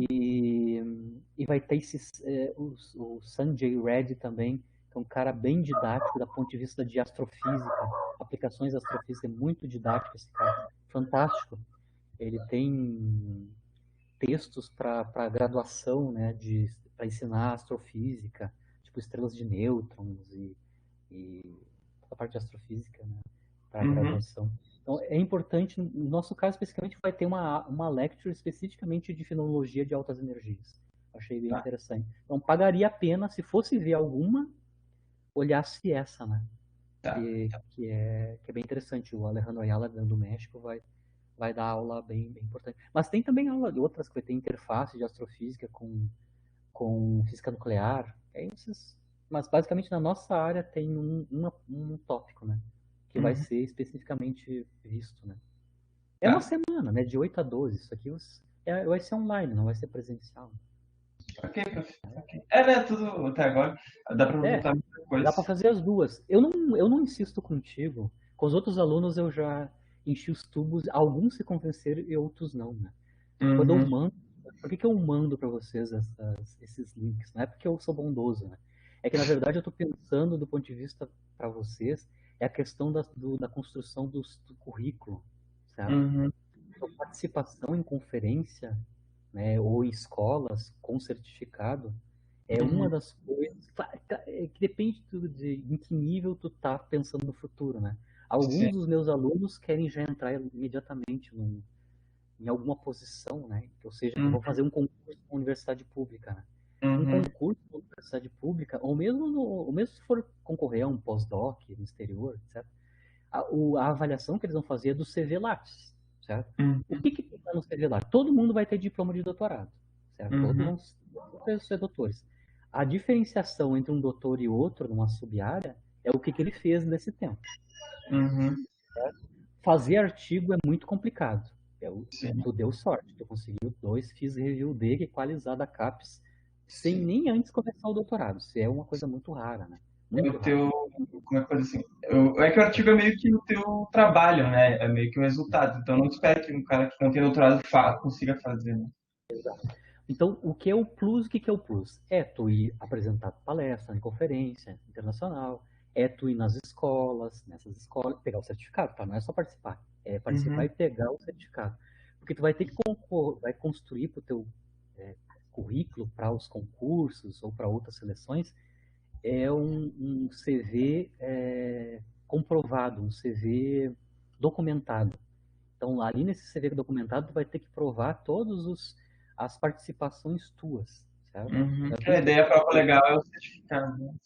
isso, aí vocês, claro, vocês vão aprender olhando lá, mas o mais importante também, né, é pegar o certificado, você participar efetivamente das escolas, das conferências, e como tem no Brasil, ou perto do Brasil, né, no caso do ano passado teve no Uruguai, o Everton estava lá, Uhum. não dá para deixar esse cavalo encilhado passar, tem que ir, porque isso aí Uhum. é importante para o teu currículo depois, né? Isso vai diferenciar tu, por exemplo, de um colega teu aí que está fazendo também, por exemplo, com o aluno do Dimiter lá, um aluno do Dimiter, que é a mesma sub-área, se ele não vai nas conferências que tu vai, tu tem um plus na frente dele, tá? Do Sim, ponto de sim. vista prático para o futuro, né? Uhum. Tá. A É, gente acha que é isso é uma uma. coisa, quer sacar, mais uma coisa para eu fazer, apresentar mais um resumo, mas não é que eu estou já adiantando para vocês, aí vocês acatam o que eu estou falando ou não, tá? O problema é de vocês depois. Eu, Sim, eu falei, eu avisei, tá? sim, são Eu pontos. avisei para todo mundo que tem que fazer o CV, tem que encher o seu CV com participações. Se tem São pontos. coisas fáceis de fazer, tem que fazer. É obrigatório fazer, Sim. né? Como vocês não recebem todas as notícias, eu estou sempre mandando, olha, eu recebi uma escola, bora ver. Tem até na Europa, teve várias que eu mandei que é na Europa, que é online, tu pode assistir um negócio no ICTP lá, Uhum. em Trieste daqui. Não tem por Sim. que não assistir, né? Uhum. Participar. É do São ponto de vai vista da você construção do conselhos de vida. É isso, prof. exato. Acho mais, É, assim, cara, isso é no currículo, então toda essa parte social também. Isso acho que talvez seja um dos últimos pontos a aprender tirando o trabalho bruto, porque da graduação e mestrado, coisa e tal, tipo, sentar a bunda, estudar, escrever, tipo, vai, sabe, já sim, tipo, sim. acontece. Agora, tipo, em evento, da colóquio, palestra, isso é uma parte que eu, tipo, não tenho nenhuma. Tipo assim, eu falo bem, eu apresento bem trabalho, o TCC foi bem, Mas, tipo, ir em outras universidades para conhecer, sabe? Participar, eu não fiz quase nada. Eu até que algumas vezes não deu certo, daí eu não consegui no primeiro ano. O segundo ano eu vou ficar só trabalhando. Mas acho que isso Uhum. depois, especialmente depois de passar a quarentena, claro, tem muita coisa que dá para fazer online agora, né? Eu vou dar uma olhada nessas duas inscrições agora, ler elas no final de semana. Mas, tipo, isso são coisas que eu tenho que fazer um pouco E mais, tipo, a outra coisa que é, do ponto de vista da participação, além de fazer CV, é uma coisa super importante da formação, é o seguinte, ver o que não fazer, porque tu vai assistir pessoas dando palestras, tá? Quando tu uhum, assiste pessoas dando palestras, tu sabe diferenciar o que é uma boa palestra e uma má palestra, tá. para um público seleto que é de uma sub-área específica de pesquisa. Uhum, Então, quanto mais pessoas tu ouvir, principalmente as pessoas importantes da área, são as pessoas que têm conhecimento, né? Como é que elas apresentam, como é que elas explanam, né, um assunto, é importante ver. tá. Principalmente essas pessoas que trabalham em grandes universidades, que elas têm todo o tempo só para fazer pesquisa, né? Elas, Uhum, tu vai dar por conta que é totalmente diferente a maneira que eles apresentam as, a- as palestras, né? Como é que eles contextualizam, se eles usam figuras, como é que ele apresenta, né? Como é que ele motiva fisicamente.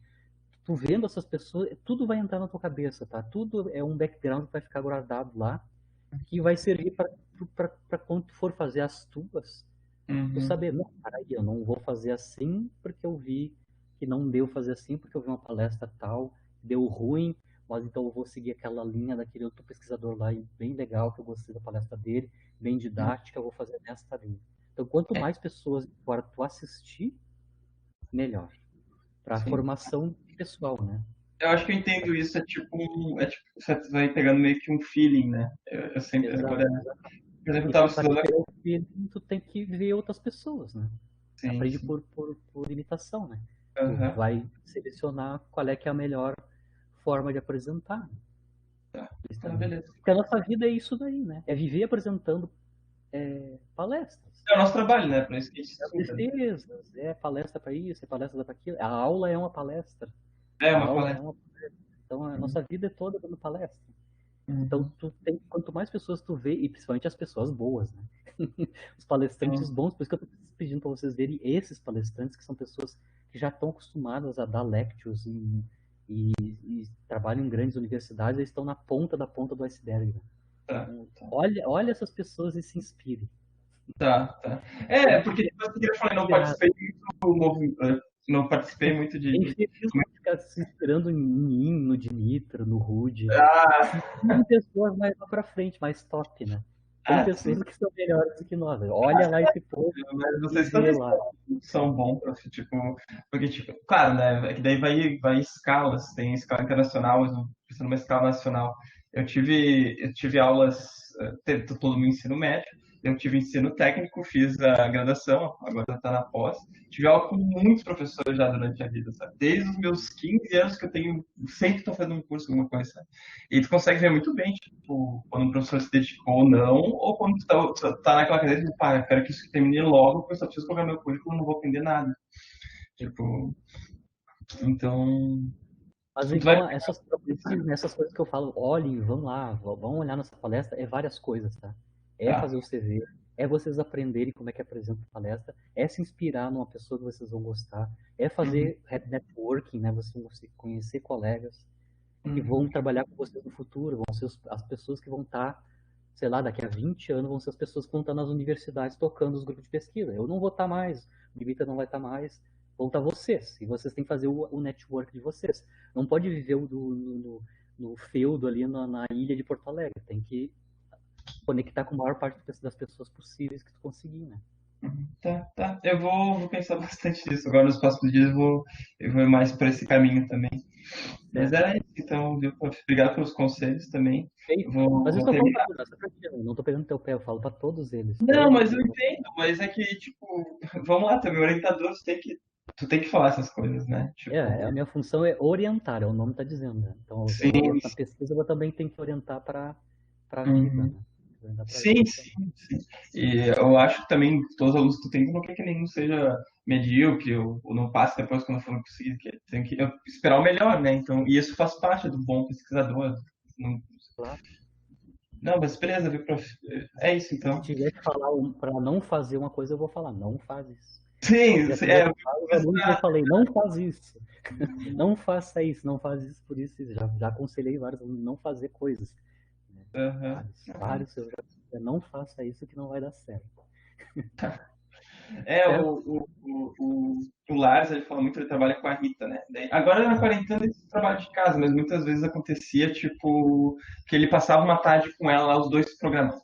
E daí, só que a Rita ela é muito experiente, né? Ela coordena grupos de pesquisa lá na França, trabalhando nos Estados Unidos, também tem patente lá.